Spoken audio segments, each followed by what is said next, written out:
నీకు ఇప్పుడు మంచి పేరు పెట్టాలి. బుర్రలు బద్దలు కొట్టే భయపెట్టే భూతం.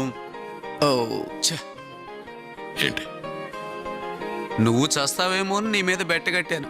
ఇక నేను చచ్చినా గెలవను. Deadpool, captain Deadpool. లేదు, బాలేదు. ఒట్టి డెడ్పూలే బాగుంది.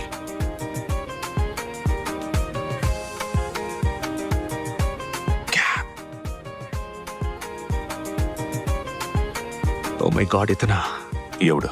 వీడు super star. Never before ever after. అమ్మాయిలంటే వీడికి అబ్బాయిలు కూడా పడతారు. నీకు అర్థమవుతోందా? దగ్గరగా ఉండండి. మీ ఆజ్ఞ కెప్టెన్. చూసుకుంటావు కదా. Avengers flame on! ఓడి అబ్బా. ఈ జానీ నీ గురించి అంతా చెప్పేశాడులే. లేదు, ఇతను అన్నట్టు నేనే మాట్లాడలేదు. గురువు గారు అంటే నా గుండెల మీద తన్నేవరా.